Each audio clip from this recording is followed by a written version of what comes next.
Aí, acho que foi. Começar? Bom, vou fazer as considerações iniciais aqui. Boa tarde, gente. Meu nome é Luca. Eu sou membro de Relações Públicas da EPEP Unicamp. Hoje a gente vai realizar uma mentoria proposta pela entidade, sempre seguindo nossos princípios de pensar o Brasil, discutindo as pautas mais relevantes do cenário nacional, priorizando o pluralismo e o pensamento crítico como mecanismos para a compreensão do sistema político e sua pertinência para a realidade brasileira. Queria agradecer a todos vocês que estão participando aqui hoje. Com certeza vai ser uma conversa muito interessante e proveitosa para todos nós.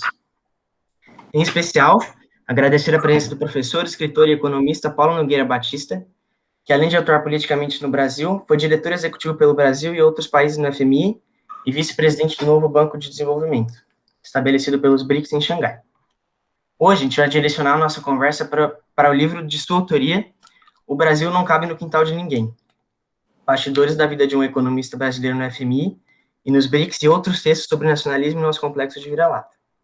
Como visto no mesmo texto, em suas páginas iniciais, o professor explicita ao leitor que, para ele, abre aspas, sempre foi indispensável combinar a escrita com a interlocução presencial, em conferências, aulas, diálogos e debates. A comunicação alimenta a escrita e vice-versa. Fecha aspas. Nesse trecho, a gente vê uma preocupação do nosso convidado que, por assim dizer, é muito nossa, e tem muito a ver com a IPEP. Quer dizer, a gente se preocupa muito com essa via de mão dupla que para a gente deve existir no estudo das ciências sociais, em que não basta ler somente os autores, mas se tivermos oportunidade, claro, conversarmos com esses autores no intuito de compreender plenamente o trabalho deles. Por isso, mais uma vez, muito obrigado, professor, e tenho certeza que vai ser uma conversa muito rica. A dinâmica da nossa conversa vai ser a seguinte: a gente vai ter uma fala inicial do convidado e em seguida a gente vai partir para as perguntas dos participantes. Quem quiser falar, é só clicar no recurso aí do Google Meet, que é uma mãozinha, que vai formar uma fila aí e faz a pergunta. Quando chegar a vez, é só abrir o microfone e fazer a pergunta. Mais uma vez, obrigado, professor. A palavra é sua. Obrigado. Eu queria, em primeiro lugar, dar boa tarde a todos e agradecer ao EPEP e Unicamp por ter me convidado para conversar com vocês hoje. Vai ser mais uma conversa, eu não quero falar muito, vou falar uns 20 minutos, em princípio. Se eu estiver me excedendo muito, vocês até me mandam um aviso, porque eu acho mais interessante ver o que vocês querem perguntar, não é? E que aspectos da temática que nós estamos discutindo hoje interessam a vocês mais de perto. Sintam-se à vontade para perguntar, fazer perguntas, inclusive, que possam parecer indiscretas, dentro dos limites da ação. Né? Perguntas indiscretas do ponto de vista político e profissional são perfeitamente admissíveis, porque a conversa ganha outra dinâmica, né? Eu entendo que eu estou conversando, sobretudo, com os alunos da EPEP e Unicamp, de graduação de economia, mas que talvez alguns outros vindos da EPEP FGV São Paulo, EPEP USP, estejam também nos ouvindo. Eu dei aula durante muito tempo na Fundação Getúlio Vargas de São Paulo, de 89 até 2007, quando eu me mudei para Washington para ir trabalhar como diretor executivo pelo Brasil no FMI. Né? Mas no período que vai de 1989 a 2007, eu morava em São Paulo pela primeira vez na vida e durante esse longo período, todo semestre eu dava uma disciplina, às vezes na graduação e menos frequentemente na pós-graduação de administração pública ou de empresas. Né? Então, eu conheci muitos alunos ao longo do tempo, vários deles voltam a fazer contato comigo mais recentemente, eu vejo alguns deles aparecendo com destaque na profissão, com muita satisfação. Eu vou começar falando da minha carreira profissional, um pouco da política, da minha atividade política, e depois do meu período mais recente, que foi em Washington, no FMI, como eu disse, e depois em Xangai, no banco que os BRICS criaram. Né? Sobre a minha carreira profissional, eu diria a vocês que ela é um misto de coisas, misto de três coisas, principalmente. De atividade no setor público federal e multilateral, internacional, atividade acadêmica e também atividade jornalística, no sentido, não jornalístico no sentido de trabalhar como jornalista propriamente, mas de ter participação regular na mídia, na imprensa, nos meios de comunicação em geral, televisão, etc. Né? Essas três atividades, na verdade, se interligavam muito para mim, né? Porque a minha atividade acadêmica nunca foi uma atividade pura, nunca, nem no começo. Muitos acadêmicos, muitos economistas começam dando aula em tempo integral, depois derivam para outras áreas. Eu não, já quando voltei do Brasil, do meu mestrado em Londres, eu imediatamente fui fazer pesquisa, mas só dava aula em tempo parcial, né? Nunca dei mais de um curso por semestre. Portanto, a minha atividade acadêmica de docência é limitada. Ela foi mais extensa na pesquisa, mas aí, de novo, pesquisa econômica aplicada sobretudo a problemas brasileiros, não exclusivamente, mas o que eu mais estudei foram os problemas macroeconômicos brasileiros, nas décadas de 80, 90 e nesse início do século XXI. Então, a minha atividade acadêmica não é uma atividade de tipo teórica, de Torre de Marfim, é mais prática. E esse último livro que eu fiz é um livro muito diferente dos livros habitualmente escritos por economistas, porque ele é um livro que trata de relatar a experiência de um economista brasileiro, a vivência de um economista brasileiro, no Fundo Monetário Internacional, no G20, no processo BRICS, de dentro, não a partir de uma leitura da bibliografia. A grande maioria dos textos que vocês vão encontrar sobre esses temas, Fundo Monetário, G20, macroeconomia, BRICS, são livros escritos por acadêmicos que estudam o processo. E uma das coisas mais interessantes que eu descobri na minha passagem por Washington e Xangai é que é realmente impossível, na minha opinião, entender bem, plenamente, o funcionamento de uma entidade multilateral como o Fundo Monetário Internacional, ou o Banco Mundial, ou o Banco dos BRICS, sem ter a vivência dela. Então, é muito comum para mim, por exemplo, que tinha interesse em me manter mais ou menos a par, mesmo quando estava envolvido no trabalho, em Washington e Xangai, manter a par do que se publicava, eu notava que os economistas que opinavam de fora sobre o Fundo Monetário ou sobre BRICS raramente entendiam com precisão o que acontecia, com profundidade, sabe? Os melhores trabalhos que eu conheci são trabalhos feitos por especialistas que se dedicavam a entrevistar longamente participantes da diretoria ou da administração dessas entidades. Combinavam essas entrevistas com outras fontes, né? Então, é muito difícil entender essas entidades, elas não são transparentes. Não é de fora que você as entende. E mesmo de dentro, elas são difíceis de entender, porque há muita falta de transparência entre os vários pedaços dessas instituições. Principalmente no caso do Fundo Monetário, que é uma instituição antiga, né? Então, sobre a parte política, que vocês pediram que eu falasse um pouco, eu não tive atividade política propriamente. Eu nunca fui filiado a nenhum partido político, nem pretendo me filiar, e nunca fui candidato a nenhum cargo eletivo. Às vezes acontece de economistas vindos da academia, vindos do setor público, se lançarem numa carreira política. Não foi o meu caso. O mais próximo que eu tive da atividade política foi na campanha de 1994, quando eu ajudei o Lula, sem ser filiado ao PT. Vou dizer a vocês que eu ajudei o Lula menos por simpatia pelo PT do que por antipatia ao principal adversário do Lula na época, que era, vocês talvez lembrem, Fernando Henrique Cardoso. Eu sempre considerei que o PSDB era um partido que tinha ideias que se contrariavam interesses fundamentais do país, né? Isso pode ser um preconceito de um nacionalista ferrenho como eu, né? Em todo caso, fora essa atividade na campanha de 94 com o Lula, eu nunca tive nenhum envolvimento político partidário. Agora, eu sou um economista político, como eu digo, aliás, nesse livro que vocês tiveram a gentileza de citar, o último que eu publiquei. Eu entendo que o Celso Furtado, tinha muita razão quando dizia que nunca havia sido apresentado a um problema econômico que não fosse, ao mesmo tempo, um problema político, né?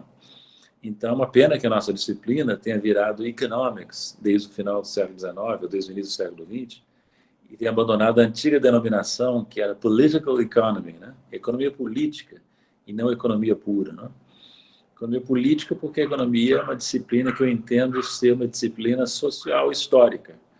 E, portanto, a dimensão política das questões econômicas é inescapável, né? É isso que torna a disciplina difícil, mas, ao mesmo tempo, é isso que torna a disciplina instigante, né? Porque ela traz todas as contradições para dentro da discussão econômica, existem todas as contradições do processo político de um país ou internacionais, né? No período mais recente, eu vou falar um pouquinho disso, sem querer me estender muito, foi uma vivência muito boa. Eu já tinha tido uma experiência de trabalhar para o governo federal brasileiro nos anos 80, quando eu era bem jovem, tinha 30 e poucos anos. Trabalhei com o João Sayad, depois com o Dilson Funaro. E nesse período é curioso notar que eu, com 30 e poucos anos, entrei em negociação, junto com outros integrantes do governo brasileiro, com o Fundo Monetário. Então, eu conhecia o Fundo Monetário da ótica de um tecnocrata que participou de uma negociação que tinha como objetivo obter apoio do Fundo Monetário ao Brasil. Estou falando do Brasil de 84, 85, 86, em plena crise da dívida, né? E essa negociação fracassou e nós terminamos numa moratória da qual eu participei, uma suspensão unilateral do pagamento de juros em 87. Pois bem, eu mesmo, quanto tempo depois? 30 anos depois, me encontrei no Fundo Monetário, já não como representante, já não como integrante do governo brasileiro, mas como diretor do Fundo Monetário Internacional. E o diretor do fundo, ele tem um duplo papel. Ele representa país ou países, no meu caso o Brasil, mas alguns outros, da América Latina principalmente. Ele representa país ou países e ele é responsável fiduciário pela instituição, como são as diretorias, os conselhos de administração de empresas em geral, né? Então ele tem essa dupla função. Aí foi uma coisa curiosa, o mesmo economista que tinha entrado em choque com o fundo nos anos 80, junto com outros integrantes da equipe do governo brasileiro, esse mesmo economista, na mesma vida, em 2007, a partir de 2007, se viu numa situação totalmente oposta, que eu descrevo em detalhe no livro, que é a situação de um brasileiro no Fundo Monetário, mas no momento em que o Brasil já não pede apoio financeiro ao fundo. Não, ao contrário, é o fundo que pede apoio financeiro ao Brasil e a outros países, no contexto da crise de 2008, 2009. Coisa singular na nossa experiência histórica. Nós nunca havíamos sido credores do fundo e nos tornamos credores do fundo, né? Então, eu que havia negociado como devedor com o fundo nos anos 80, passei a negociar, representando o Brasil como credor, para conseguir um empréstimo do Brasil ao Fundo Monetário Internacional. Eu explico isso em detalhes, inclusive técnicos, no livro, né? Uma operação de empréstimo de um país ao Fundo Monetário tem singularidades que, se vocês quiserem, eu posso depois explicar na nossa discussão. Mas, enfim, no Fundo Monetário foi uma experiência muito interessante, porque, entre outras coisas, eu tive a sorte, não sei se a sorte é a palavra, mas acontece que eu fui diretor brasileiro no FMI num período em que o Brasil estava no auge. O Brasil, eu digo isso com toda a isenção, não pensem que eu estou dizendo isso por alguma simpatia ao Lula ou à Dilma, não tem nada a ver com isso. Objetivamente, qualquer pessoa que pesquise a documentação internacional sobre a posição do Brasil no período que vai de 2006 até 2014, você vai verificar que o Brasil passou por um auge em termos de prestígio, em termos de atuação internacional, não só na parte financeira, onde eu estava, mas também em outras áreas, né? E você pode discutir se o Brasil não estava muito presente demais no plano internacional, há quem diga isso, né? Por exemplo, aquele grande intelectual brasileiro que merece muito respeito e nem sempre é tratado com respeito, Roberto Mangabeira Unger, professor de Direito em Harvard, conversando comigo em 2018, disse, olha, no governo Lula e mesmo no governo Dilma, o Brasil atuou demais em assuntos que não são da nossa prioridade estrita. E isso não é o que nos convém, nós temos que focar mais a nossa agenda internacional. É um ponto de vista respeitável esse que o Roberto Mangabeira Unger expressou na conversa comigo. Mas, certo ou errado, o Brasil do tempo do Lula, principalmente, na Dilma um pouco menos, mas ainda no tempo da Dilma, antes da crise política de 2015, o Brasil atuava em todos, não digo todos, mas em quase todos os tabuleiros.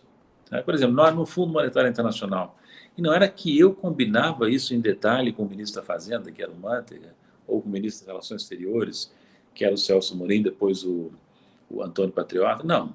Mas era o espírito do tempo, por assim dizer.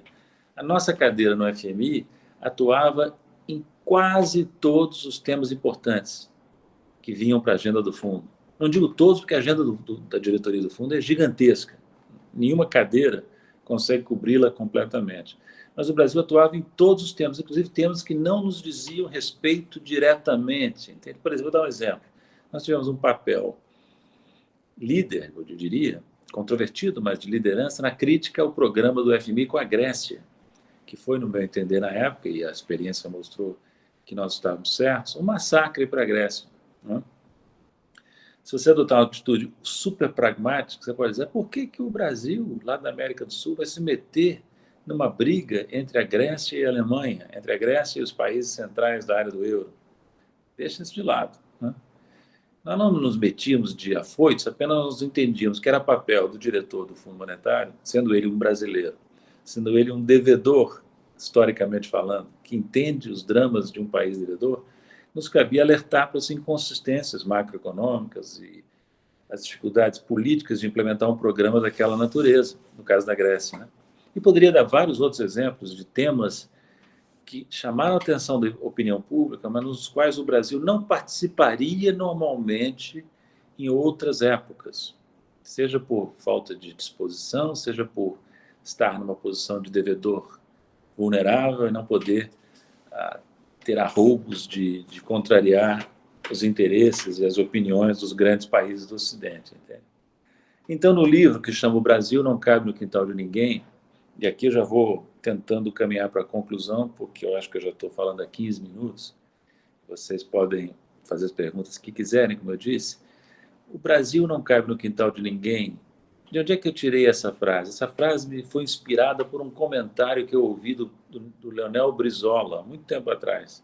O Brizola dizia que a burguesia brasileira não cabe em Miami. E eu generalizei a frase do Brizola. É o Brasil inteiro que não cabe no quintal de ninguém. E a razão é objetiva. É assim aquela coisa que o Nelson Rodrigues chamava de o idiota da objetividade percebe que o Brasil é um gigante no mundo. O que eu digo no livro? É um gigante em termos de PIB, em termos populacionais, em termos territoriais. Vejam vocês que só há 5 países no mundo, só 5, hein, que fazem ao mesmo tempo parte de 3 listas. A lista dos 10 maiores territórios, a lista das 10 maiores populações e a lista dos 10 maiores produtos, PIBs. Medido por paridade de poder de compra, mas mesmo a preço de mercado. Agora, mais recentemente, com a depreciação forte do real, pode ser que o Brasil tenha baixado em termos de PIB, no ranking, né, em termos de PIB a preço de mercado.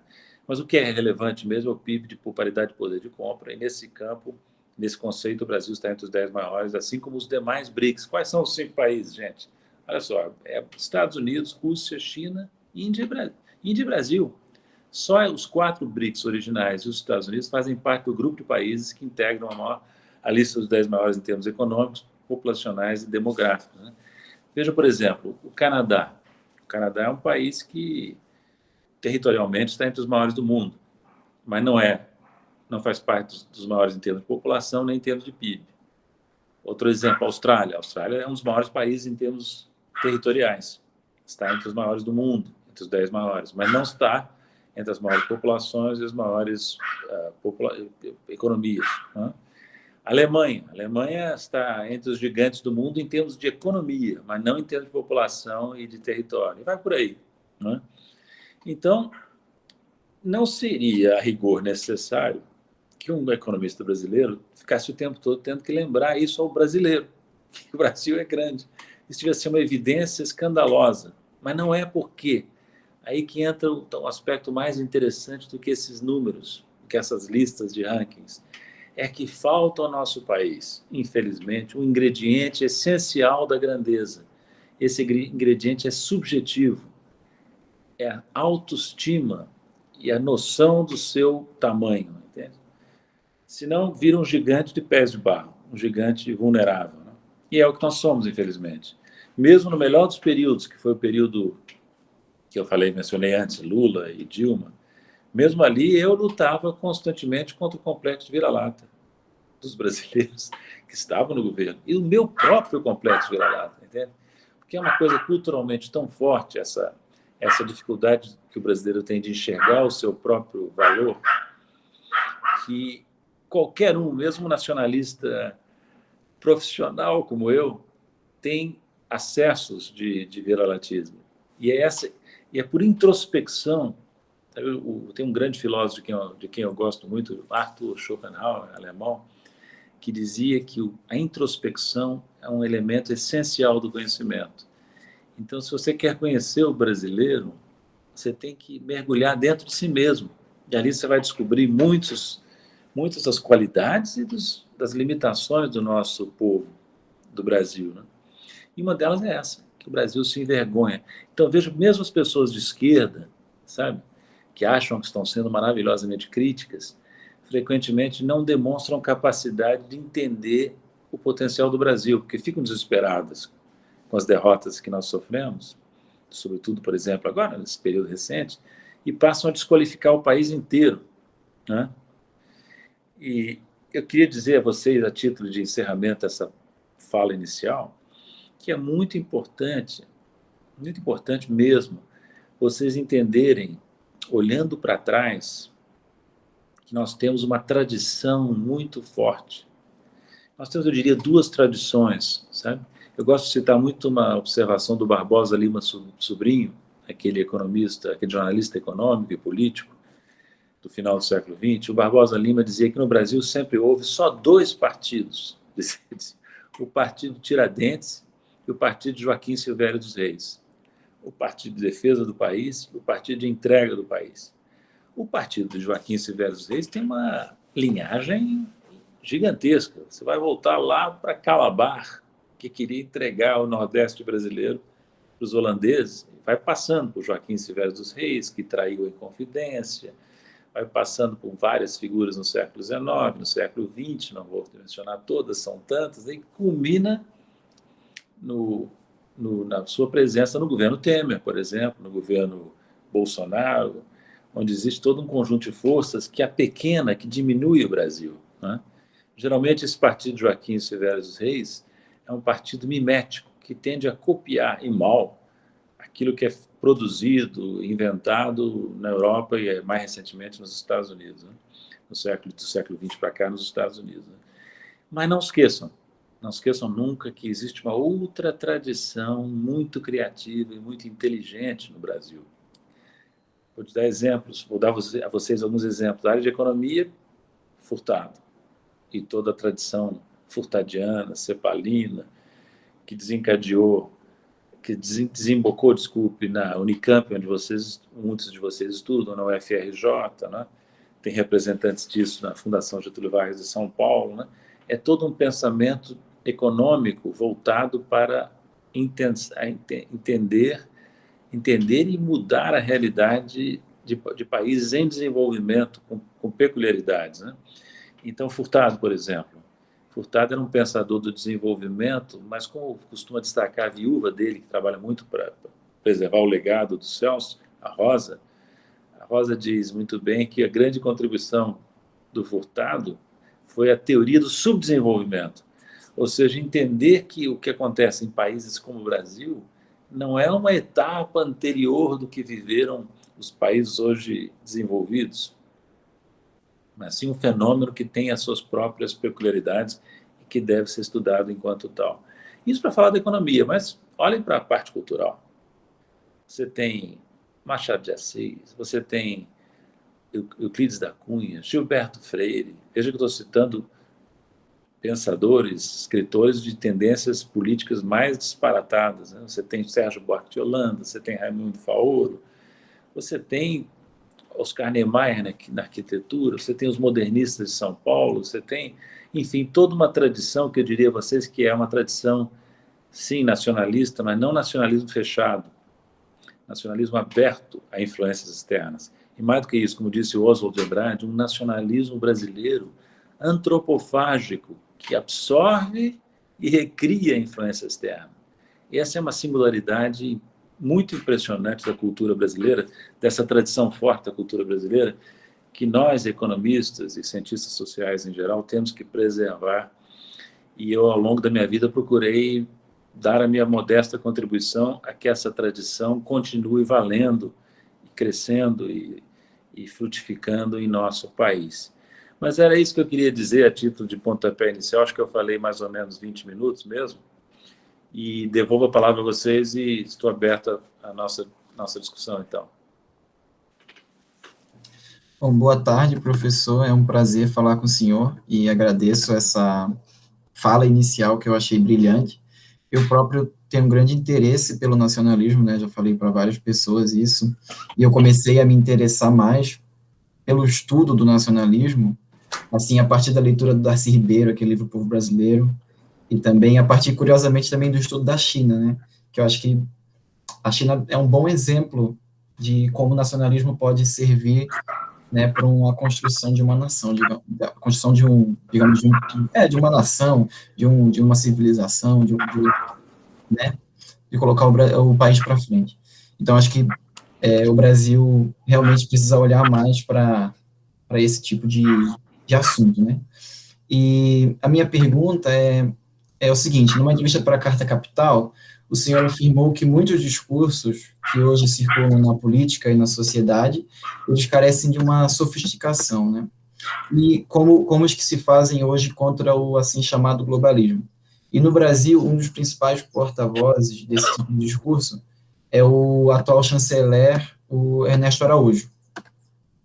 E desde 2009, o país tem passado por uma verdadeira reviravolta no que tange às relações exteriores, com uma tendência a priorizar o bilateralismo, ao invés do multilateralismo, um alinhamento automático com o imperialismo Yankee e um negligenciamento, digamos assim, em relação ao BRICS. E, no entanto, o Brasil sempre buscou desempenhar um papel conciliador e pacificador.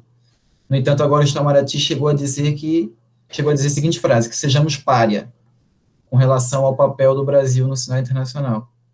Então, minha pergunta é: quais seriam os impactos concretos e significativos dessa nova diplomacia, que essa nova diplomacia já está provocando hoje para o país, economicamente e politicamente, e quais seriam os perigos dela a médio e a longo prazo? Agradeço. Vocês querem acumular umas duas perguntas, eu respondendo em blocos de 3? Como é que vocês querem fazer? Professor, acho melhor responder uma por uma mesmo, porque acho que elas são muito diferentes, assim. Tá. Eu vou, então, procurar não me estender muito para dar tempo de que haja mais perguntas. É o Luca que perguntou, não foi? Foi o Luca? Não, foi eu, Natan. Como? Natan, professor. Natan. Isso. Tá. Natan, é o seguinte, então eu peço a todos que se apresentem. Natan é da Unicamp, estudante de economia da Unicamp. Sim, isso. Tá. Olha, você fez uma observação muito boa. Você lembrou um nome que eu poderia ter citado quando eu estava falando da tradição intelectual brasileira positiva, criativa, que é o Darcy Ribeiro, que deu grandes contribuições, não só intelectuais, como práticas, né? Aliás, deixa eu dizer rapidamente, sem querer me fazer uma digressão muito longa, é interessante lembrar dos construtores do Brasil, sabe? Não só dos intérpretes do Brasil, como se costuma fazer. Essa é uma observação do Samuel Pinheiro Guimarães, que foi vice-ministro das Relações Exteriores, que é muito interessante. E o Darcy tem a singularidade de ser um construtor e um intérprete ao mesmo tempo, né? Você tem razão de lembrar a China. A China mostra a importância do nacionalismo na construção de uma nação e de uma civilização. Eu vou dizer mais a você. O Brasil já é uma civilização. Existe a civilização brasileira. Tanto que o Sérgio Buarque de Holanda, nos anos 70, 80, se não me falha a memória, organizou aquela brilhante, interessantíssima coleção de recuperação da história da civilização brasileira, né? Então você vê que existem pessoas no Brasil que não têm vergonha do Brasil, chegam a dizer que o Brasil é uma civilização, que de fato é. De fato é. É uma civilização que está em crise, está sob ameaça, nesse momento como nunca, né? Mas a gente tem que lembrar que qualquer civilização cabe nos abismos da história, né? Então é um perigo essa situação nossa, e daí eu chego no seu ponto, que é, eu não quero nem falar desse Ernesto Araújo, que eu vou dizer que é um nível muito baixo, sabe? É um nível muito baixo em termos intelectuais e em termos políticos, né? Tanto que, você lembrou bem, é a primeira vez na história do Brasil, quiçá do mundo, que um chanceler acha bonito dizer que quer ser pária. Normalmente, os países fogem da condição de pária como o diabo da cruz, entende? Mas não, esse aí abraça a condição de pária. Né? Isso foi dito no contexto da derrota do Trump, né? Se não me falha a memória, que deixou o governo Bolsonaro muito mais isolado internacionalmente do que já estava. Né? Essa ideia de criticar o globalismo, eu acho válida, viu? Eu mesmo fiz críticas no meu trabalho como pesquisador, desde os anos 90, ao que eu chamava de ideologia da globalização, que você poderia, se quiser, redenominar de globalismo. Né? O problema é que a crítica que a direita brasileira, a extrema-direita brasileira faz ao globalismo, é uma crítica muito mal feita, muito primária, entende? Muito regressiva, atrasada mesmo. Né? E acaba, em vez de ajudar o país a fazer face às ameaças da ideologia da globalização, acaba ajudando, acaba colocando o país na condição de o idiota, o bobo da corte. Né? Alinhamento aos Estados Unidos é tudo que não precisamos. Né? E, de fato, você tem razão, os BRICS não continuam, mas estão muito esvaziados desde o governo Temer e, sobretudo, agora o governo Bolsonaro, pela maneira como o Brasil está se portando. Né? Consequências práticas. Primeira, acontece que nós tínhamos, vejam vocês, nós tínhamos, estou rindo para não chorar, né? Nós tínhamos uma parceria estratégica com os outros 4 BRICS, Rússia, Índia, China e África do Sul. Essa parceria estratégica foi fortemente abalada, principalmente em relação com a Rússia, com a China, notadamente, e mesmo com a Índia, pela política externa do governo Bolsonaro e pelo alinhamento automático aos Estados Unidos. Agora, em 2021, o que a gente descobre? Final de 2020, que entre os países que estão mais adiantados na produção das vacinas que nós precisamos desesperadamente aqui no Brasil, contra a Covid-19, são justamente os 4 outros BRICS, notadamente China, também Rússia e Índia. Nesse momento, a parceria estratégica teria nos valido muito. Nós não estaríamos com tanta dificuldade de obter vacinas se tivéssemos sido menos ingênuos na nossa política externa recente. Mas tem várias outras consequências. Os chineses são pacientes, né? Mas eles são o nosso principal mercado. E não adianta ficar fazendo desaforos gratuitos. É impensável. Né? E a questão ambiental é outra coisa. Né? Tratada de maneira burra, primitiva pelo governo Bolsonaro, está isolando o Brasil também nessa área. E aí nós vamos poder ter consequências comerciais. O nosso setor agroexportador está provavelmente muito preocupado com a maneira tola com que o Brasil se expõe em matéria ambiental e em outros temas prioritários da agenda internacional. Devolvo a palavra, não quero falar muito demais em cada pergunta. Vou procurar ser mais objetivo nas próximas respostas. Boa tarde a todos, boa tarde, professor. Meu nome é Caio, eu sou aluno de Economia da Unicamp e eu queria falar que eu aprecio muito o trabalho que o senhor fez pelo Brasil e ainda faz, né? E queria dizer que eu li o livro que o senhor fez, o último livro, eu achei incrível, muito bom mesmo. E segunda pergunta. O senhor comenta em seu livro, em algumas entrevistas, sobre a construção interrompida de Celso Furtado.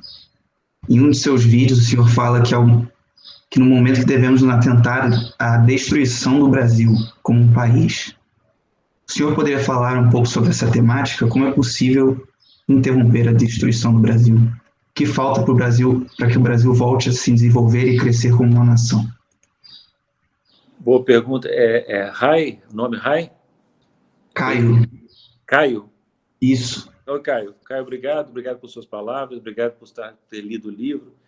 Realmente, eu falo isso no livro, eu mostro que a nossa situação é muito pior do que quando o Furtado lançou esse mote de interromper da construção interrompida do desenvolvimento brasileiro. Se não me engano, ele falou nisso no início dos anos 90. Agora não se trata apenas de reconhecer que é preciso retomar uma construção. Nós temos primeiro interromper a destruição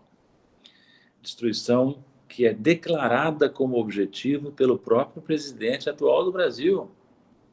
Assim como o chanceler declara que o Brasil quer ser pária, o presidente não tem vergonha de dizer que veio para destruir.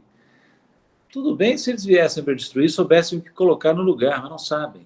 é visível que o governo não sabe o que colocar no lugar do que está destruindo, né? Então, na minha modesta opinião, mas eu acho que eu não sou o único a essa altura, são muitos, né? Para interromper a destruição, nós temos que tirar esse governo. Esse governo, eu não acredito na possibilidade desse governo ser regenerado, sabe? Eu estava outro dia conversando com uma amiga e lembrando que também na Alemanha, em 1933, o Hitler chegou ao poder eleito. Vocês sabem disso, ou lembram disso, né? Adolf Hitler não chegou por um golpe de Estado, chegou por eleições na República de Weimar e depois destruiu a democracia alemã. O que a direita alemã tradicional dizia?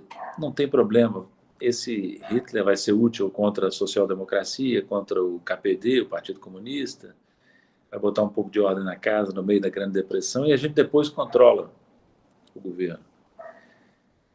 Não deu muito certo, né? Não funcionou muito bem, né? E aqui também, aqui aqueles que achavam que iam administrar o Bolsonaro para seus próprios fins estão tendo repetidas decepções, né? Então o desafio é imenso, mas tem que ser enfrentado. Não me parece que a oposição deva se conformar em aguardar as eleições. Tem que trabalhar de maneira inteligente, e não é fácil, podemos voltar ao assunto se quiserem. Tem que trabalhar de maneira inteligente para que o mandato desse desgoverno seja abreviado o mais rápido possível. Eu não acredito na possibilidade de interromper, porque, veja, é possível conter o ímpeto destrutivo do governo. O Congresso pode fazer isso, o Judiciário pode fazer isso, o Supremo tem feito aqui e ali, os governadores, os prefeitos, mas ninguém se substitui ao governo federal. É impossível conduzir o país ou impedir que o governo federal destrua instituições políticas usando essas outras instâncias do poder público. Até porque as outras instâncias do poder público têm as suas mazelas também. Claro que mazelas, as outras instâncias do poder público não têm mazelas comparáveis a esse desastre que se chama governo Bolsonaro. Mas tem. Então, eu não acredito na possibilidade. Interromper a destruição significa interromper o governo Bolsonaro. Espero que antes de 2022 nas urnas, mas se não for possível antes, na eleição de 2022. Devolvo a palavra. Oi, professor. A gente já tinha conversado antes, mas eu esqueci de me apresentar. Eu sou a Júlia, eu sou presidente da EPEP Unicamp, eu faço economia também, como eu já tinha falado para o senhor. E eu me interessei muito por um vídeo no seu canal, que o senhor fala sobre o acordo Mercosul-União Europeia, e que é muito melhor para os europeus do que para os sul-americanos, né? E eu queria saber, na sua opinião, né, qual que é a importância da gente focar nas parcerias com os países de economias emergentes e não com as velhas potências? Eu acho que o Brasil é um país grande o suficiente para atuar simultaneamente em vários tabuleiros, sabe? Cultivar as relações com os emergentes, com os vizinhos sul-americanos, com a Europa, com a União Europeia, com os Estados Unidos, com a China, etc., né? Os BRICS, mas a dificuldade na relação com os países avançados, os europeus e os norte-americanos, é que eles têm uma longa tradição de domínio. Eles não têm dificuldade de conversar conosco de igual para igual. E eles têm modelos do que eles entendem ser a relação com os países em desenvolvimento. Um desses modelos é o acordo dito de livre comércio, mas na verdade é muito mais abrangente, que os europeus conseguiram extrair do governo Bolsonaro e do governo Macri, porque ele foi fechado ainda com o Macri no poder, né? Então, uma conjuntura muito adversa para o Mercosul. Um governo fraco do Macri, que seria derrotado nas eleições, e em crise, a Argentina, né?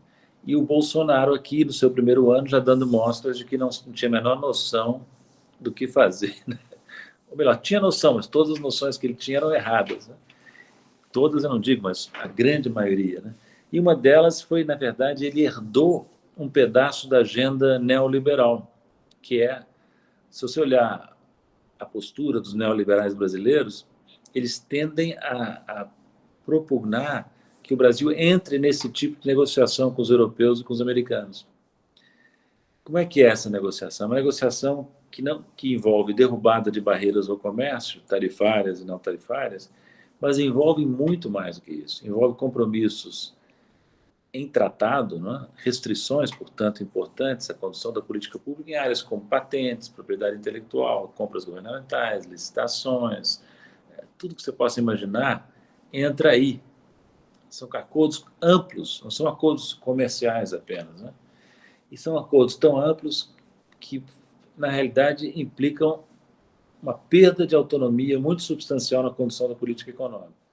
Você poderia dizer, bem, será que não vale a pena abrir mão de autonomia em várias áreas, como políticas industriais, patentes, compras governamentais, e obter o acesso ao mercado? É duvidoso, mas o pior é que nem isso acontece.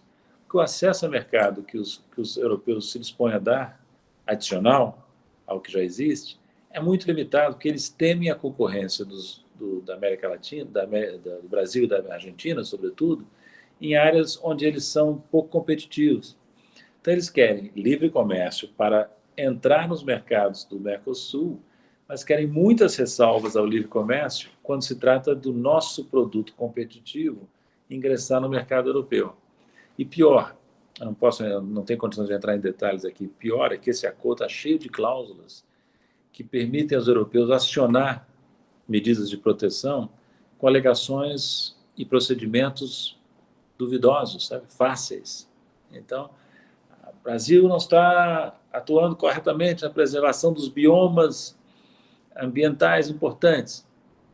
Isso autoriza restringir importações do Brasil. E vai por aí, sabe? As cláusulas tem um nome que agora me escapa, as cláusulas de acionamento quase que automático, tão fácil que são, transformam o acesso ao mercado numa teoria, em grande medida.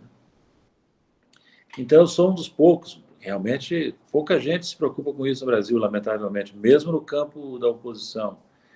Está todo mundo dizendo, esse acordo não sai, porque o Bolsonaro faz tanta barbaridade em área ambiental que os ambientalistas europeus bloqueiam. Pode ser, mas acontece que as vantagens para os exportadores europeus nos mercados sul-americanos, do Mercosul, são tantas que é bem possível que eles acabem fazendo vista grossa para a gritaria ambientalista na Europa e levem adiante o acordo, infelizmente. Basta dizer o seguinte, houve uma reunião no final de 2019 sobre europeia sul-americana, em que um dos negociadores do acordo pelo lado europeu, britânico, era expositor. Isso vazou. Ele disse simplesmente o seguinte, esse acordo é inacreditável. We got away with murder on this deal. We got away with murder on this deal. Que é uma expressão em inglês tão idiomática, não tão fácil de traduzir, mas que poderia ser traduzida livremente. Nós conseguimos tantas concessões que quase praticamos um assassinato nessa negociação com o Mercosul. É dificilmente, porque nós já tentamos, nós Brasil, já tentamos antes essa negociação. E nunca deu certo. Por que nunca deu certo? Porque os europeus não oferecem nada. O acesso ao mercado adicional que os europeus se dispõem a dar é muito pequeno, sempre foi. E agora é menor ainda, porque cresceram as preocupações ambientais e cresceram os pretextos ambientais para restringir as exportações brasileiras, argentinas, etc. Devolvo a palavra. Oi, professor, boa tarde. Queria reforçar que é uma honra ter você aqui, ter essa conversa. Meu nome é Ana Laura, eu faço economia na Unicamp também. E eu queria saber um pouco sobre a sua opinião sobre essa autonomia do Banco Central, né? Que no dia 3 de novembro de 2020, o Senado aprovou um projeto de lei que estabelece mandatos estáveis e requisitos para a nomeação e demissão do presidente e dos diretores do Banco Central, bem como vedações aos ocupantes dos cargos. E aí eu queria saber como o senhor enxerga esses impactos na economia e sua opinião sobre. Laura, eu vou dar uma resposta sucinta, mas eu recomendo a você em particular, que levantou a questão, dá uma olhada no meu canal no YouTube. Você dando uma busca no YouTube em Paulo Nogueira Batista, você acha o meu canal. E lá tem 2 vídeos que eu gravei em dezembro sobre esse tema. Porque já em dezembro estava claro que a questão ia ser votada, né?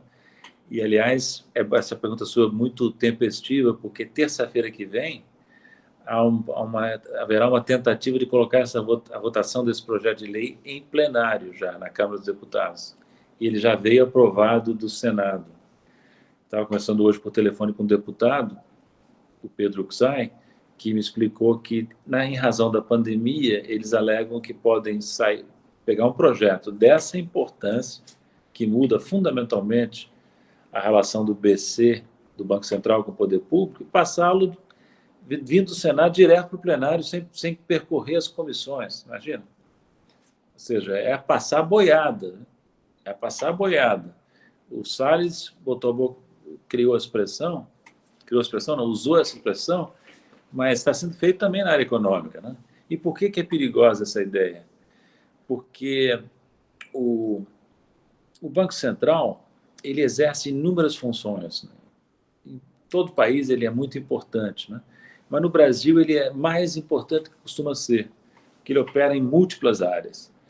E a experiência tem mostrado que, no que diz respeito a uma das suas principais funções, que é a regulação e supervisão do sistema financeiro, o Banco Central foi capturado pelo sistema financeiro que ele deveria regular.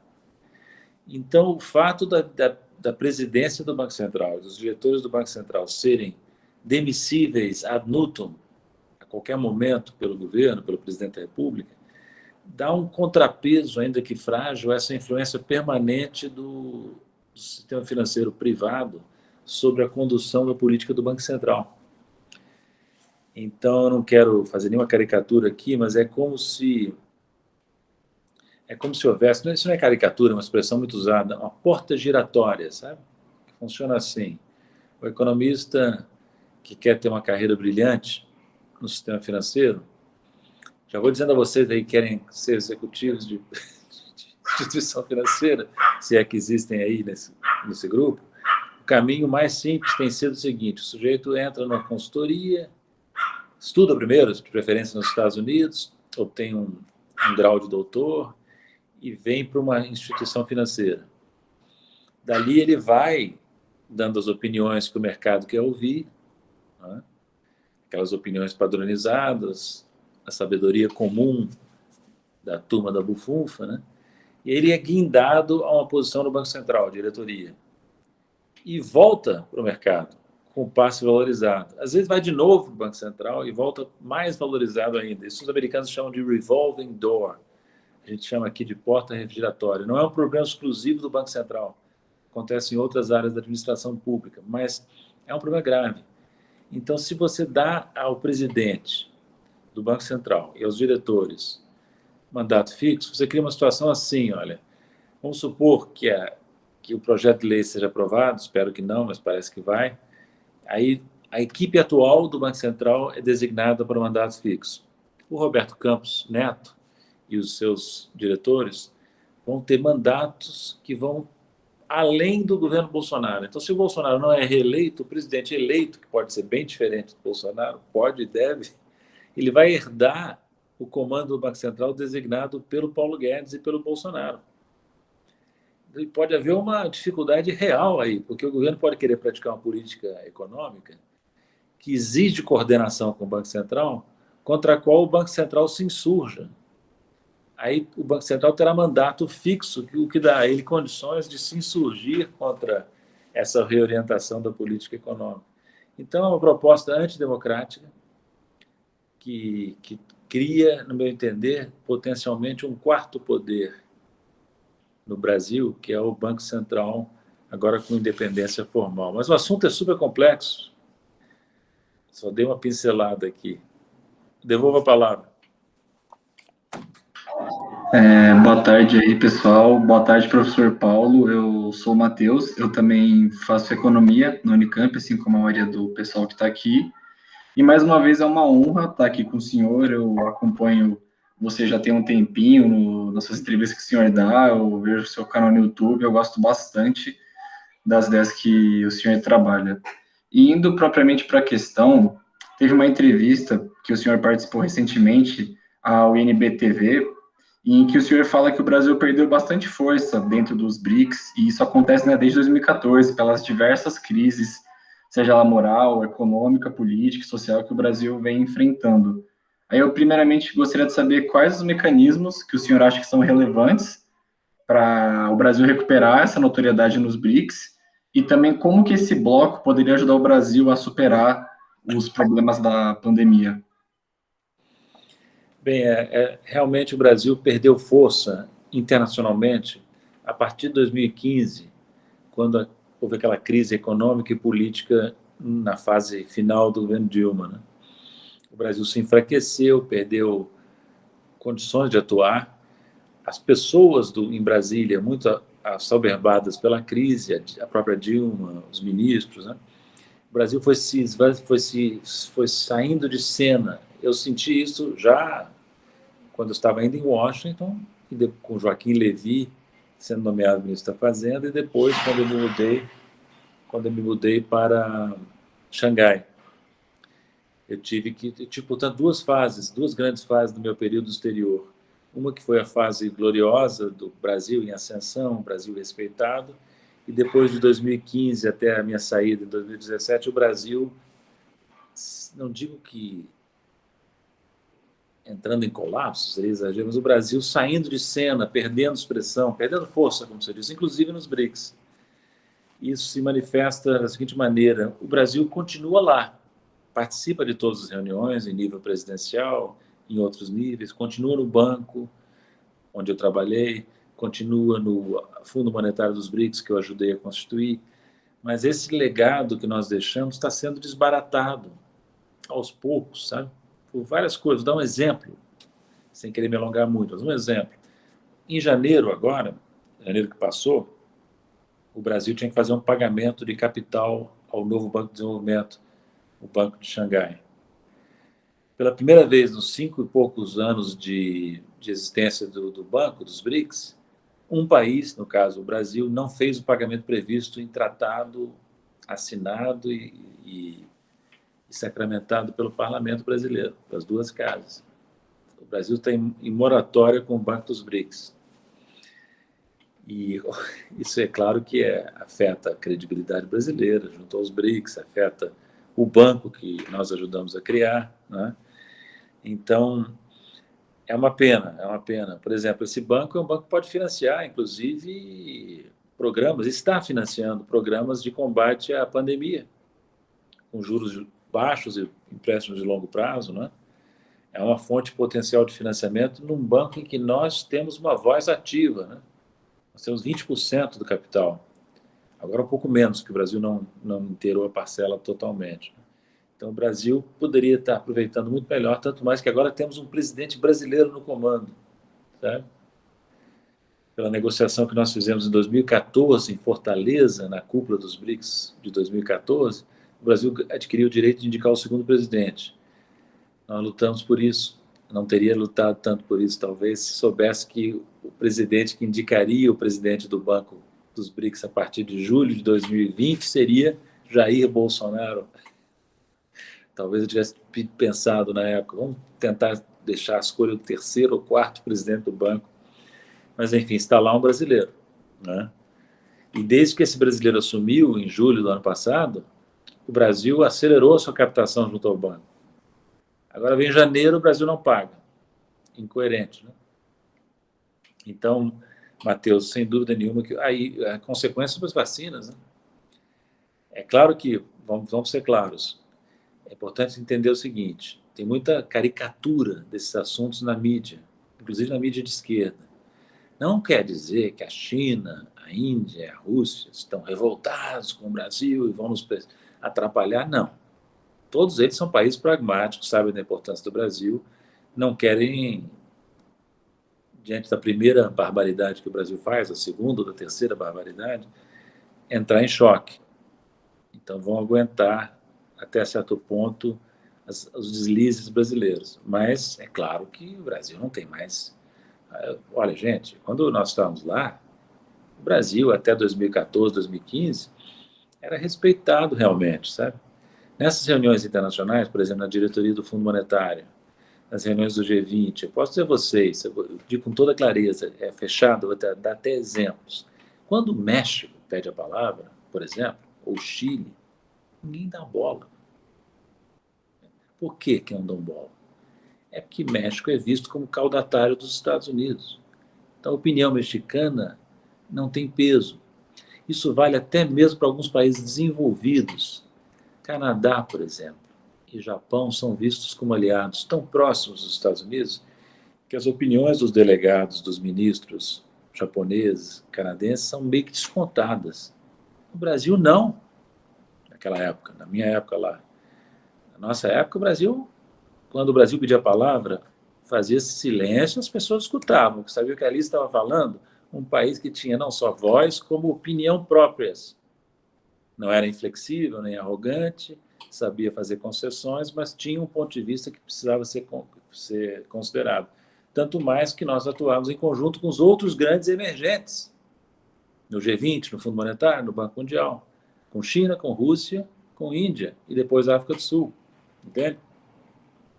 Então, o Brasil fez uma jogada estratégica que, como disse muito bem o Antônio Patriota, que era ministro das Relações Exteriores da Dilma, é uma jogada estratégica com os BRICS, semelhante a que o Barão do Rio Branco fez no início do século XX, que ajudou o Brasil a consolidar suas fronteiras.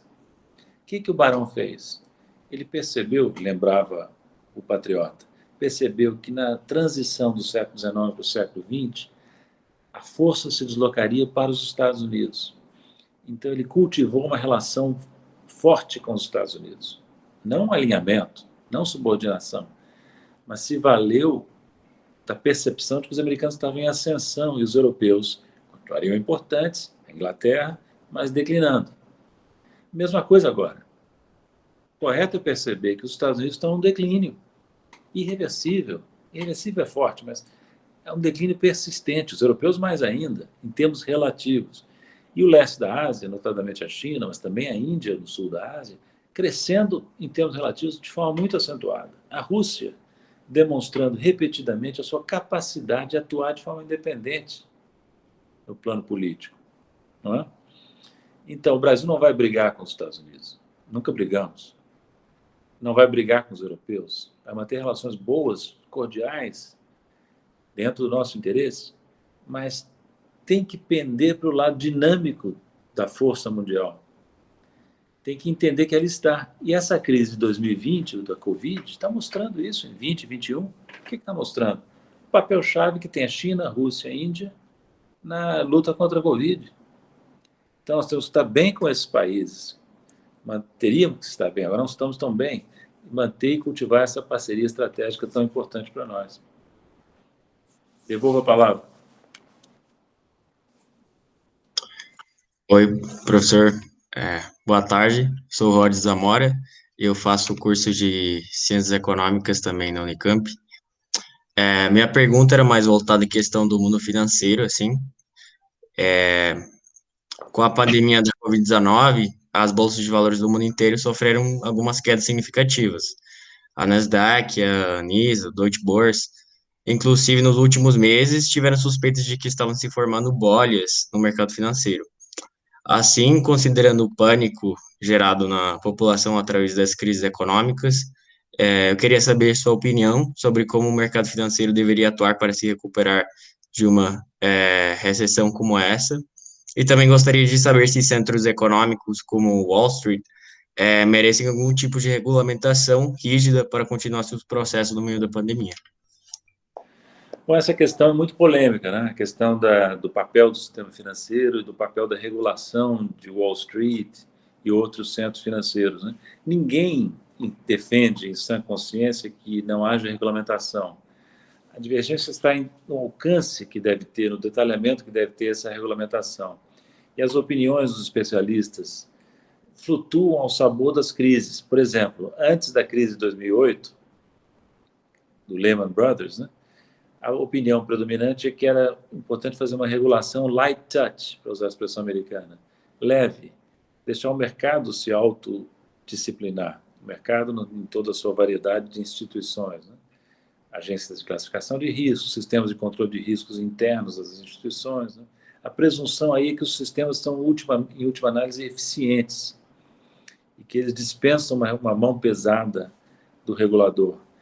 Depois veio a crise de 2008, mostrou que a regulação lightweight, light touch, era muito perigosa, porque os mercados tendem a se alavancar, a entrar em ondas, formar bolhas gigantescas que, quando estouram, têm repercussões não só para o mercado financeiro, mas para a economia inteira, né?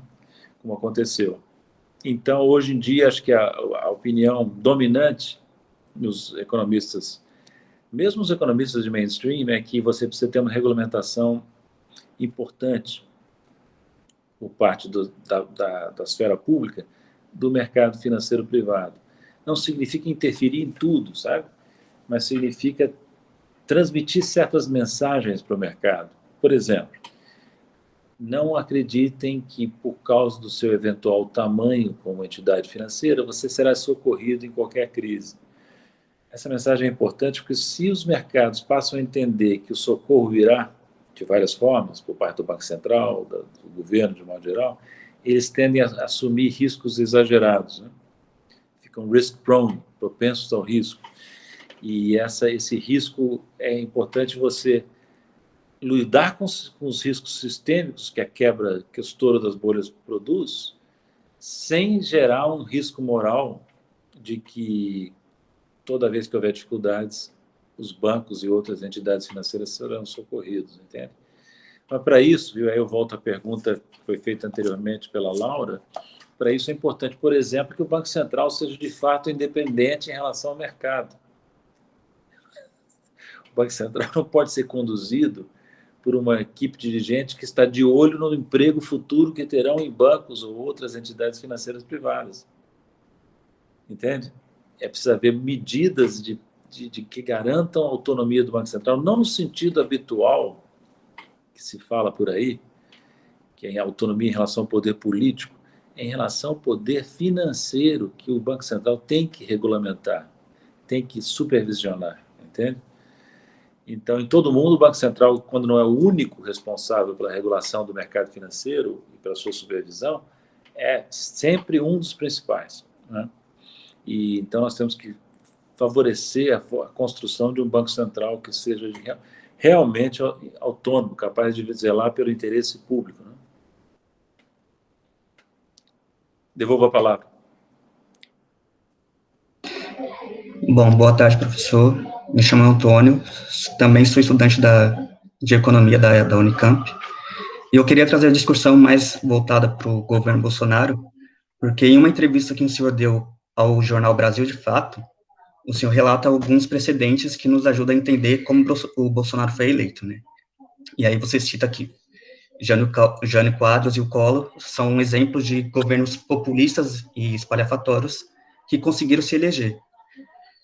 O senhor ainda estabeleceu uma relação entre eles, que é que eles não conseguiram terminar os seus mandatos. Depois que o governo Bolsonaro se aliou a 2 candidatos à presidência da Câmara e do Senado, e eles conseguiram se eleger, você considera que o Bolsonaro vai conseguir fugir dessa regra de não conseguir terminar o seu mandato? Boa pergunta, Antônio.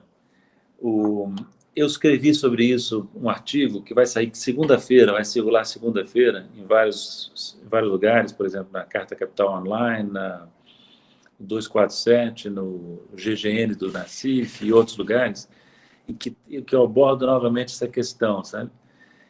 O problema é o seguinte, é que no Brasil, a direita tradicional, que era antigamente representada pela UDN, a União Democrática Nacional, e mais recentemente, por exemplo, pelo PSDB, os tucanos, era uma união, esses democratas tradicionais brasileiros, eles tinham uma grande dificuldade de ganhar a eleição, sabe?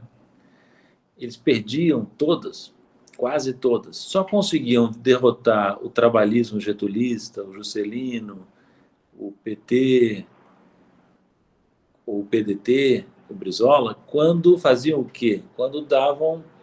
Primeiro, faziam uma primeira tentativa, que era recorrer a candidatos espalhafatosos, como você lembrou, populistas de direita, como o Jânio Quadros e o Collor. Mas esses dois eram tão destrambelhados que eles não conseguiram terminar o mandato. O Bolsonaro repete a fórmula. O que aconteceu? A direita brasileira que se fantasia de democrática, mas é muito golpista, na verdade, né? Os construtores do golpe de 2016, para falar claro, imaginavam que ganhariam a eleição pós-Temer. Ganhariam, por exemplo, com Alckmin ou com Meirelles, né? Mas foram confrontados com o derretimento das candidaturas tradicionais da direita. E, em determinado momento, eles se viram na seguinte disjuntiva: ou a gente aceita que tudo que nós fizemos, você imagina, para tirar o PT, a derrubada da Dilma, a perseguição ao Lula, foi em vão e vamos aceitar o Haddad, ou a gente vai para esse doido, esse Bolsonaro. Aí eles foram para o doido. De novo, na perspectiva de que a gente acaba controlando. Acontece que o doido, entre aspas, né, tem o seu método, a loucura do doido, né, para usar uma expressão do Hamlet de Shakespeare. Né? Ele é muito mais perigoso do que podia parecer. Tá? Perigoso no sentido de que ele é diferente do Collor e do Jânio. Collor e o Jânio são populistas de direita. O Bolsonaro, no meu entender, é um proto-fascista, um fascista. Né? Por que eu digo isso? Porque o discurso dele, as bases sociais, notadamente as milícias do Rio de Janeiro, caracterizam um fenômeno muito distinto do que foi o colorismo e o jânio-quadrismo. Entende? Muito mais perigoso no sentido de que é uma ameaça muito grande, a meu ver, ao que existe de democracia no Brasil depois dos tragos feitos pelo golpe parlamentar de 2016 e pela Lava Jato. Né? Então, nós estamos com uma democracia destroçada e governada por um presidente que não tem, na realidade, nenhum compromisso com a democracia. E, como você bem disse, conseguiu conquistar a presidência da Câmara e do Senado. Né? Isso parece configurar um quadro muito preocupante, e é. Mas, para não ficar totalmente negativo, eu diria a você o seguinte, que, entretanto, a base parlamentar do Bolsonaro não é bolsonarismo raiz, porque essa é pequena no Congresso. Ele teve a capacidade, a esperteza de perceber que ele ia cair se não fizesse uma aliança ampla com os segmentos tradicionais da política brasileira, que carregam o nome de Centrão, que tem como mote, desde os anos 80, vocês são garotos, não lembram? É dando que se recebe.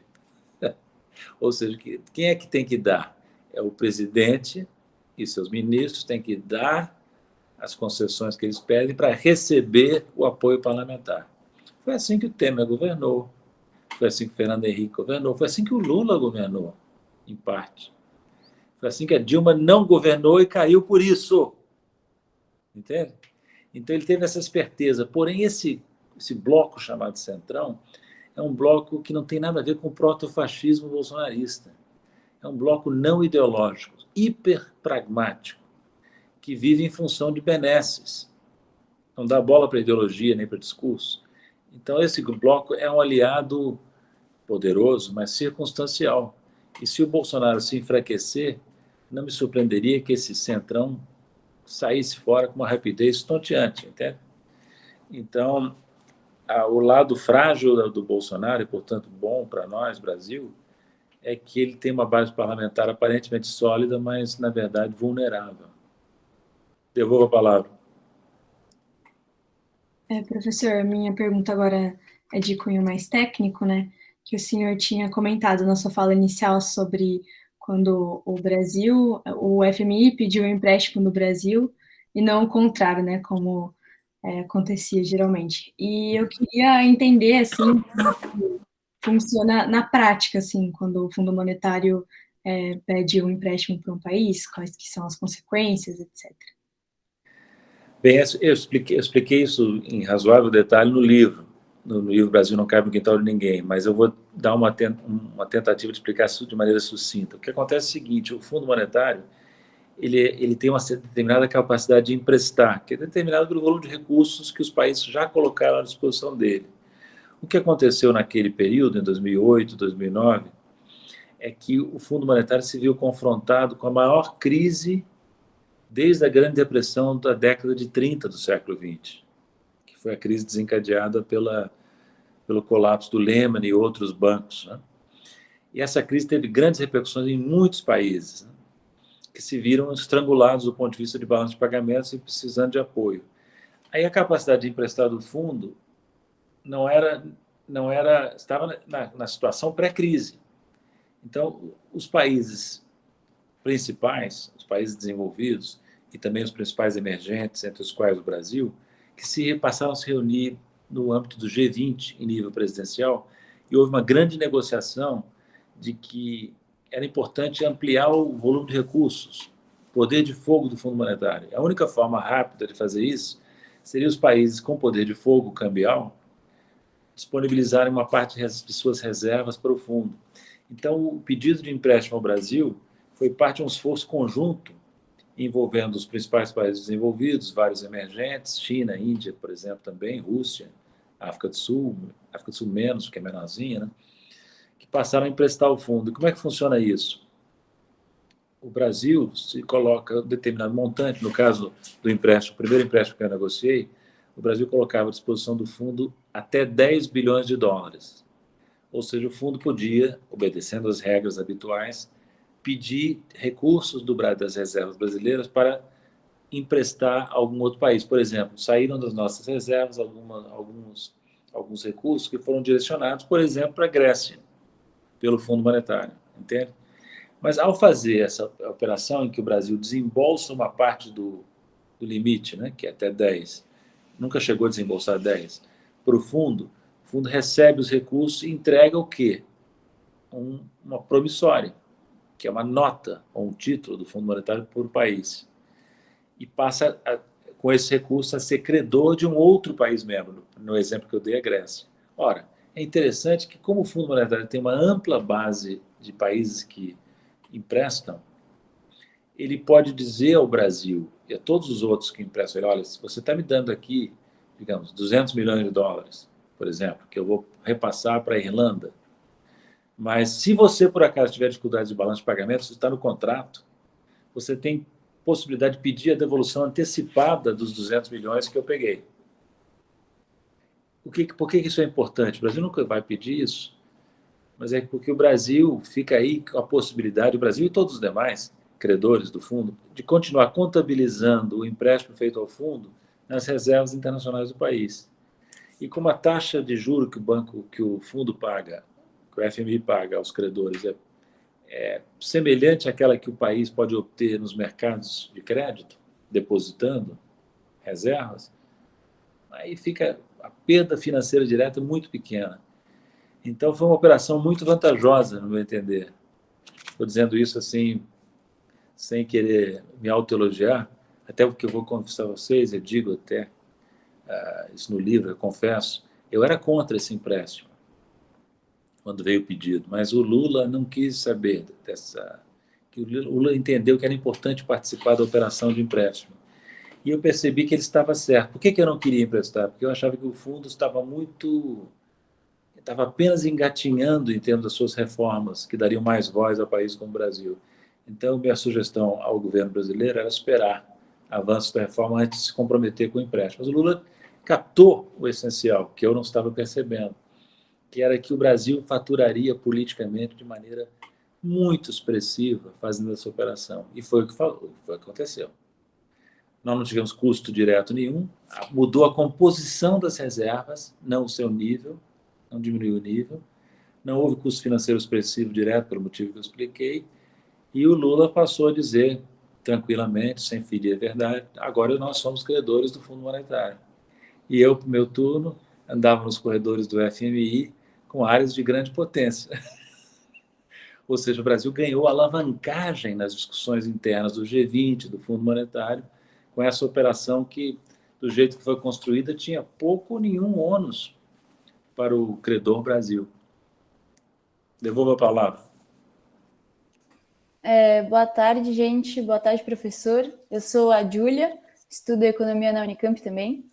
E a minha pergunta, na verdade, é um pouco mais geral, mas eu queria saber como que você interpreta, a nova relação que o Brasil vai estabelecer com os Estados Unidos, agora com a posse do Biden, em relação a como era a relação com o Trump, enfim. Bem, agora é outro jogo, né? Totalmente diferente, né?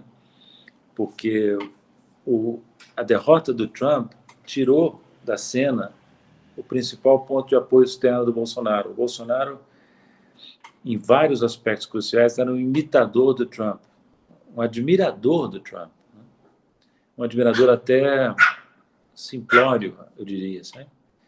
A relação que se estabeleceu com o Trump foi uma relação em que o Brasil entrou com concessões variadas em vários campos políticos, comerciais, e obteve nada, ou praticamente nada em troca, sabe?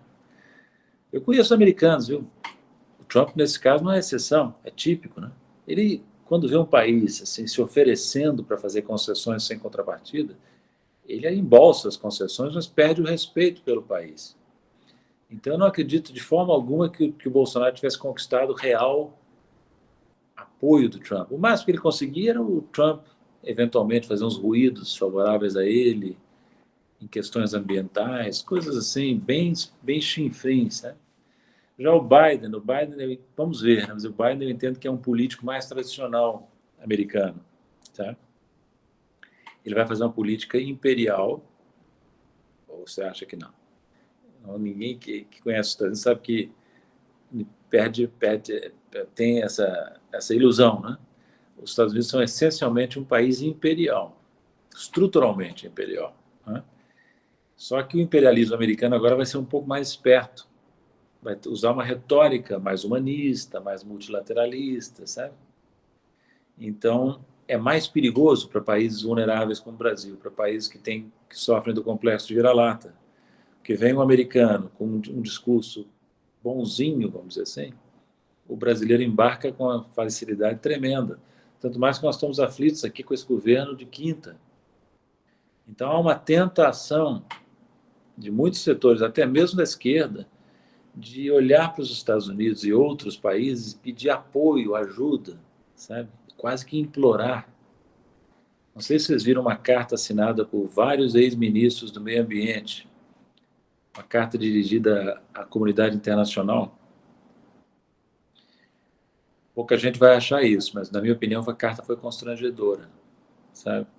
Que a carta parte da premissa de que ex-ministros de meio ambiente podem se dirigir a países estrangeiros pedindo apoio para o Brasil diante do desastre que é o Bolsonaro, como se os outros países fossem nos ajudar de graça. Não existe isso. Não existe isso. Como dizia Charles de Gaulle, grande presidente da França, os países não têm amigos, só têm interesses. Então, enquanto o Bolsonaro estiver aí, não adianta fazer cartinha de pedido de apoio para a comunidade internacional, que nem existe essa comunidade internacional, gente. A comunidade internacional é um mito. O que existe são nações que lutam em todos os tabuleiros pelos seus interesses, quando são nações dignas do nome, né? Então, nós temos que urgentemente recuperar o controle do Brasil sobre o governo nacional brasileiro. Esse controle se foi. Nós perdemos esse controle nas eleições de 2000, no golpe de 2016, agravado pela eleição de 2018. Então, não sei se eu respondi bem, mas o Biden tem que ser observado com cuidado, sabe?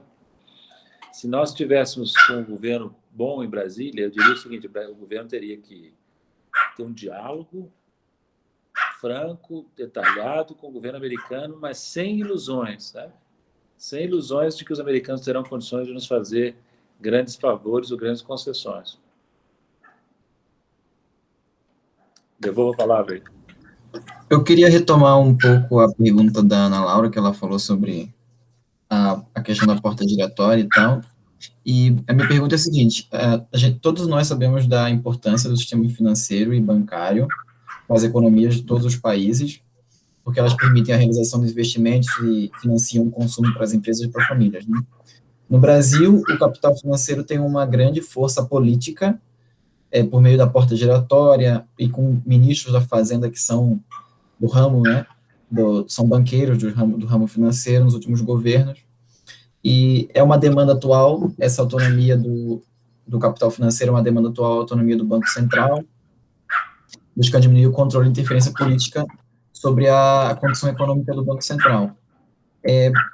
Para o senhor, o que deveria ser feito para que o sistema financeiro e bancário pudesse servir a um projeto nacional de desenvolvimento a longo prazo e também um pouco sobre a experiência do senhor em Xangai, lá nos bancos do BRICS, se o caminho do Brasil deveria ser similar ao da China, por meio, por exemplo, da estatização do sistema financeiro, ou um controle maior, com mais bancos estatais, fortes bancos estatais financiando a economia.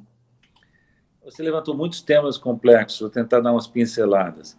O notável, vai sair um artigo meu na Folha de São Paulo, domingo agora, depois de amanhã, em que eu noto o seguinte: o chamado debate econômico brasileiro na mídia corporativa é uma vergonha, porque o que é apresentado à opinião pública como opinião cientificamente estabelecida é a ortodoxia de décadas passadas nos Estados Unidos, que os americanos ensinavam e não praticavam, nem antigamente, quanto mais agora. E o Banco Central é um exemplo disso. A autonomia do Banco Central foi moda na academia e na prática nos anos 80, 90, início deste século, anos 80, 90 do século passado, início deste século XXI, mas a tendência agora é outra. O Brasil está na contramão da tendência. O que se percebeu? Nas circunstâncias criadas nos últimos 12 anos, depois do colapso do Lehman e agora com a crise da Covid-19, você tem a necessidade de um Banco Central que atua fortemente como instrumento de estabilização dos mercados e da economia, em atuação conjunta com o Tesouro. Então, pode até ser que o Banco Central seja formalmente independente, mas ele atua o tempo todo com o braço do governo. E ninguém acha isso ruim, sabe? E todo mundo entende que, nas circunstâncias da economia atual, da economia complicada que se criou no século XXI, é impensável que o Banco Central atue em faixa própria. Existe isso, sabe? Muito mais do que antes, aceita-se a velha posição keynesiana. Os keynesianos eram contra a ideia de independência do Banco Central, e um dos argumentos principais deles era justamente a necessidade de coordenar a política monetária, a política do Banco Central, com a política fiscal, com a política do Tesouro. E essa coordenação é muito mais evidente em tempos de crise, né?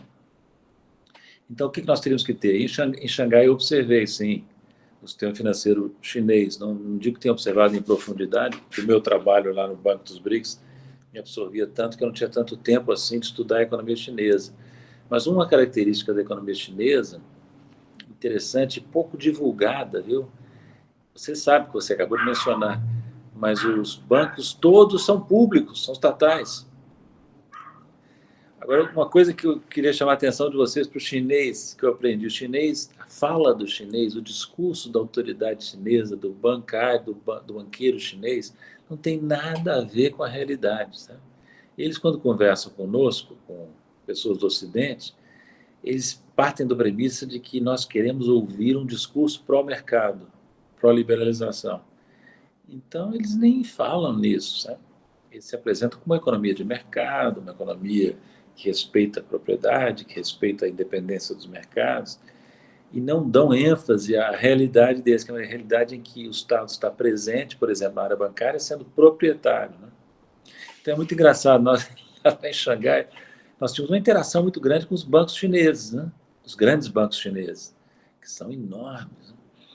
Não só os bancos estatais, tipo Exim Bank, ou o banco, o BNDES deles, que é o CDB, mas também os bancos comerciais e bancos de investimento chineses. Então, eles iam nos visitar, ou nós íamos visitá-los, você parecia que estava lá conversando com um banco privado. Cara. Toda a pose deles aqui, o nosso banco, a nossa política, como se fosse um banco privado. Mas nós sabíamos que eles eram um braço do Estado chinês. Entende? No caso do Brasil, eu vou dizer, nós não podemos imitar ninguém, porque a China faz o que faz enraizada na sua civilização, na sua experiência histórica. Nós temos que fazer o mesmo. E você lembrou bem, nós temos bancos públicos de desenvolvimento, nacionais e regionais, que estão sendo destruídos de novo, né? Enfraquecidos, pelo menos, desde o tempo do Temer e agora mais ainda. Nós temos que recuperá-los. Eles são um instrumento essencial da atuação do sistema financeiro em prol do desenvolvimento. BNDES, Banco do Brasil, Caixa Econômica, bancos regionais, bancos estaduais que ainda existam, sabe? Esses bancos têm que ser administrados do ponto de vista profissional, com seriedade, têm que ser subordinados à o projeto que o governo tenha. O governo não tem projeto e destrói os instrumentos que tem. E depois a gente pode tentar voltar a isso, tem toda uma questão, o que fazer com esses gigantes privados, bancos privados gigantes, que são um oligopólio, né? Itaú, Bradesco, Santander, um oligopólio que atua como oligopólio e impõe pesados custos à economia enquanto tal. Ainda mais um oligopólio que não só controla o mercado, como controla o regulador, que é o Banco Central. Então, estão com a faca e o queijo na mão. Não vai ser fácil tirar a faca e o queijo da mão deles, não. Né? Sabe qual é o movimento que eles fazem? Vamos ver. Vamos supor que a centro-esquerda se aproxima do poder nas eleições de 2022. Aí eles falam com o candidato, falam com os assessores dos candidatos, inclusive de centro-esquerda. Todos aqueles que têm chance, eles têm interesse em falar, esses grandes interesses financeiros privados. Eles dão as mensagens, olha, tem que cuidar disso, tem que manter o Banco Central do jeito que está, tem que nomear pessoas para os cargos principais que nós aceitamos, que nós conhecemos. Ou seja, eles querem sempre escalar o time do adversário. Então, a centro-esquerda está chegando no poder, não dá para evitar, vamos escalar o time deles. Ah, o Lula ganhou a eleição em 2002, né? Tudo bem, mas o Lula vai ter que botar lá na Fazenda um sujeito que a gente aceite, no Banco Central outro que a gente aceite. E o Lula fez esse jogo inicialmente, né? Botou o Palocci na Fazenda e o Meirelles no Banco Central. O Lula é uma equação muito sofisticada, né? Mas, enfim, ele fez esse movimento de conciliação para conseguir governar no início. Então, assim funciona o poder, sabe? Por que não se fala em reforma financeira no Brasil? Não é porque o sistema financeiro é uma beleza e não precisa ser reformado, não. É porque os poderes constituídos que estão alojados no sistema financeiro, tal qual ele existe hoje, não querem falar disso. Para eles não está no rol das reformas indispensáveis. Está a reforma tributária, entendida por eles, a reforma do serviço público, a reforma administrativa, etc., etc., a reforma trabalhista, né?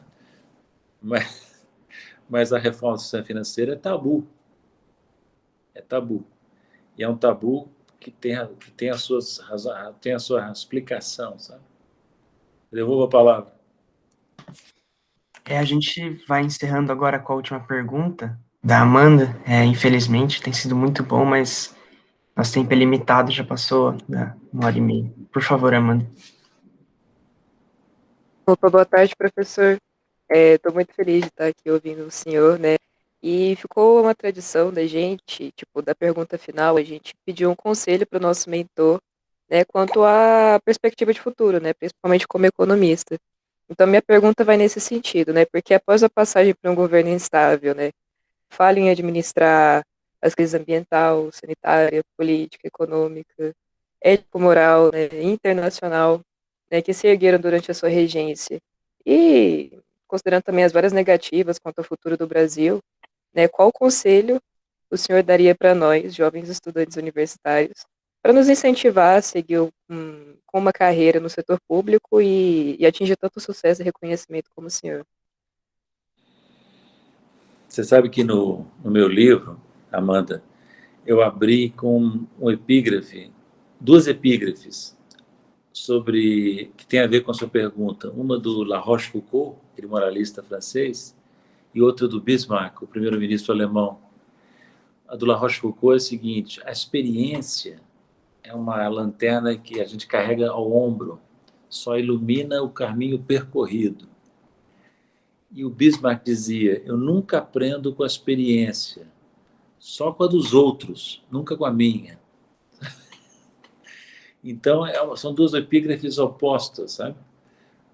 E a minha tendência, apesar de tudo, apesar de ter muitas dúvidas sobre essa questão, a minha tendência é ficar mais com Bismarck e menos com La Rochefoucauld. Eu digo isso na introdução do meu livro. Acho que, por mais que se diga que tudo muda, tudo se transforma,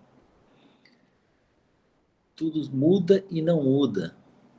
Aquela dialética do Heráclito, né, e do Hegel, né? A mudança ocorre na continuidade, né? Então, por exemplo, o Fundo Monetário que eu voltei a conhecer, com o qual eu voltei a interagi já como diretor brasileiro em 2007, era e não era o mesmo Fundo Monetário com o qual eu negociei pelo Brasil nos anos 80, sabe? Então, a experiência tem algum valor, ainda que muito relativo. E eu não sei se eu dou um conselho positivo ou negativo, mas acho que eu vou dar um conselho positivo, correndo o risco de cair um pouco na banalidade, assim, na trivialidade. Meu conselho é que, embora seja difícil, não desistam do Brasil, porque o Brasil tem qualidades assim, admiráveis como nação, como civilização. Eu digo isso a partir até da própria vida que eu tive, porque eu não cheguei a dizer isso, mas eu comecei a minha vida já como criança, viajando muito. Meu pai era diplomata. Então, eu passei uma parte enorme da minha vida fora do Brasil, como criança, adolescente, e depois estudei no exterior, trabalhei no Fundo Monetário, trabalhei no Banco dos BRICS, e eu pude observar o Brasil de fora. E essa distância dá uma percepção talvez melhor, e a distância é um elemento importante também para o afeto, né? Que na distância o afeto, paradoxalmente, se consolida, né? Dá saudade, nostalgia. E eu pude observar, no confronto do Brasil com outras civilizações, como o Brasil tem valor, sabe? Como é difícil viver fora do Brasil, longe do país, sabe? A gente sente falta de várias coisas que o Brasil tem e que talvez esteja perdendo nessa fase recente de retrocesso cultural, social que nós experimentamos, né? Mas é um grande país não só em tamanho, mas em riqueza, em diversidade, sabe? A nossa diversidade étnica, cultural, racial, é um capital extraordinário do país, sabe? Antigamente se dizia que os Estados Unidos são o melting pot do mundo, caldeirão de mistura do mundo. Muito mais melting pot que os Estados Unidos são o Brasil, porque no Brasil as misturas são muito mais realizadas do que são nos Estados Unidos. Nos Estados Unidos as etnias ficam muito mais estanques, sabe? Sabe-se lá por quê? Nós incorporamos, talvez por influência de Portugal, uma tendência à mistura, uma tendência ao sincretismo, né? Uma tendência ao ecletismo que é muito positiva e que eu diria mesmo que dá condições ao Brasil de dar uma mensagem para o mundo, que nós temos o mundo dentro de nós, em grande parte, né?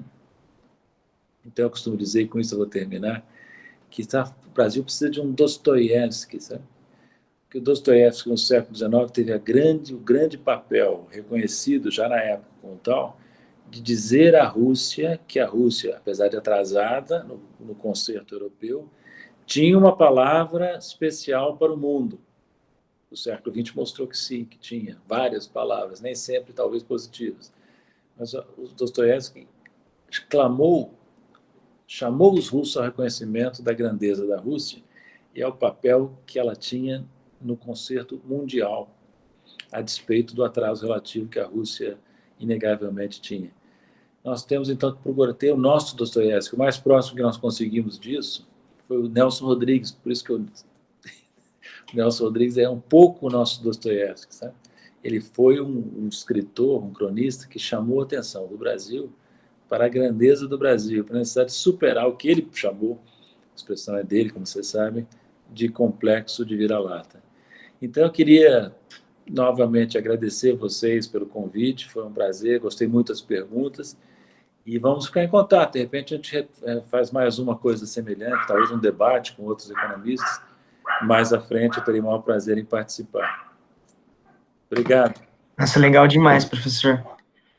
Obrigado a gente. Alguém tem mais alguma consideração final para fazer? Para falar? Eu queria só agradecer todo mundo que está aqui. Queria agradecer muito ao professor por ter conversado com a gente. Queria falar aqui em nome de todos nós da Unicamp que a gente admira muito o seu trabalho. É muito importante para a gente, a universidade pública, né, de escutar toda essa valorização do Brasil, né? A gente é meio suspeito para falar lá da economia da Unicamp, mas a gente admira muito o seu trabalho. E queria falar, então, que foi um prazer aqui poder conversar um pouco mais com o senhor. Realmente com certeza vamos marcar outras coisas aí com outros economistas, às vezes até lá do Unicamp, né, que eu acho que seria super interessante, assim. E queria agradecer aqui também rapidamente... Desculpa, professor, pode falar. Não, só ia dizer, continuem suspeitos. E eu queria falar que agradecer também a presença do Marcelo e da Marina, né, que a gente tem aqui uma grande admiração pelo Marcelo também, né, nos nossos ídolos, fundadores da EPEP, lá da EPEP FGV. Estamos continuando aqui um projeto deles, né. Queria perguntar se o Marcelo e a Marina querem falar alguma coisa, dar esse espaço para eles. Bom, acho que eu posso falar, acho que primeiro é sempre um prazer ouvir o Paulo, que é um dos nossos melhores economistas, um dos maiores intelectuais públicos brasileiros, de uma longa linhagem de intelectuais públicos. O pai do Paulo, o embaixador Paulo Nogueira Batista, foi um dos nossos diplomatas mais importantes, desde o Barão do Rio Branco, com Azeredo da Silveira, com Santiago Dantas, então é uma grande tradição. E acho que por isso esse nacionalismo tão bonito que a gente vê ressoar e florescer através do Paulo. E foi incrível, as perguntas de vocês foram muito qualificadas. Eu mandei uma mensagem para a Júlia durante o bate-bola de perguntas. Realmente eu fiquei impressionado pela qualidade que vocês souberam, enfim, puxar esse papo. E é uma grande honra para mim ver a EPEP florescer em outros lugares. Assim, o projeto de vocês com o Paulo, com a Lili Schwartz, realmente tem muito para impressionar. E eu agradeço pelo convite, foi muito bom, parabéns.